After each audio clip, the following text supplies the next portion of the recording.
He loved to fish. He was just an outdoors guy. With only 3 years between them. You know, he had his toys, he had his RV, and, you know, he had his boats, and just loved to be outside. The bond between this brother and sister was unbreakable. We lived about an hour and a half from each other, but we saw each other quite a bit.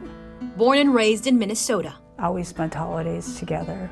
Sue Bell describes her little brother, Jimmy. Camp on the river for a month in July because he worked so close to there. Even though his house was like 5 miles away, he would still want to camp. The Bell siblings growing up to be very close after losing their parents at a very young age. I just miss him so much and wish I could get him back. But the turmoil began when Jimmy suffered an accident back in 2018. He had slipped on a rock in the Mississippi River, and he ended up having back surgery. The once welder who worked 6-7 days a week, loved being outside, was diagnosed with neuroprogressive degenerative ataxia. He was in a wheelchair. He couldn't feed himself. Hey, He couldn't walk. I miss you. He started to lose his speech. Yeah. Let me turn your TV on? Sue says all of this was killing Jimmy inside. I don't want you feeding me anymore, and I don't, you know, it was really hard, and I'm like, it's okay. His condition would only get worse, and Sue was dealing with her own health issues. I was actually up at MD Anderson when he ended up going into Retama. Diagnosed with cancer and going through chemo, Sue was scrambling to find another nursing home in the area after female staff members at La Retama nursing home accused Jimmy of grabbing female nurses and threatened to transfer him to an all-male facility in Dallas. You had to actually peel his hands open.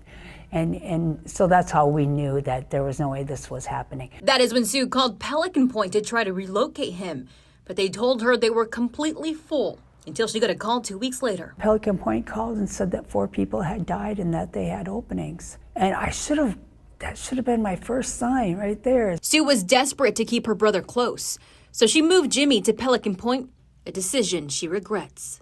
I would go there every single day after work. And there were days I would find him laying in the bed.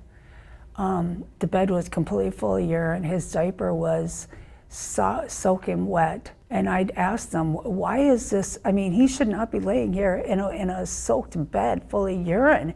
I said, you know, you wonder why he's screaming. He's screaming because he needs his diaper changed. Sue says she would have to wait another 45 minutes until staff members would come and change him, not knowing how long he was already sitting in his own urine. It was another sign I should have caught on.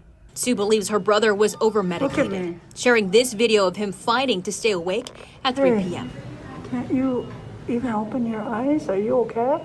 But it was a phone call on October 17th that will haunt Sue forever. I went home, and I got a call a little bit before 6 o'clock saying that he had passed away. And I couldn't believe that. I'm like, there's no way. I mean, just the way he was yesterday, there's no way. Sue says the day before his death, she was able to finally take him outside after a month of being there. I wheeled him out there. We sat out there in the sun. I eventually brought him back in, and I told him I would be back in the next day after work. But Sue never made it back to see Jimmy alive again. And when we got in there and I saw him, he had vomit all over him. Sue believes her brother asphyxiated on his own throw up. I asked them what was going on. They said, well, he was in here watching the Dallas Cowboys and rooting them on. And I said, there's no way he was doing that. We're from Minnesota. We're Viking fans. Asking staff what exactly happened. Then they told me that they heard him screaming, and he screamed for a while, and then we went in there, and this is how we found him. So they entered the room after he was done screaming? Yeah. Yep. And he had already passed. Well, yeah, he had choked to death. Documents obtained by Chris Six reveal staff found James not breathing at 4:45 a.m., initiated CPR at 4:50, and called 911 at 4:55, declaring his death at 5:15 a.m. But according to the 911 dispatcher call log, Pelican Pointe staff didn't call 911 until 5:19 a.m., a 24-minute difference. Do you think if the right people were working at Pelican Point, your brother still would have been. Absolutely. Yep. Absolutely. And I miss him so much. I can't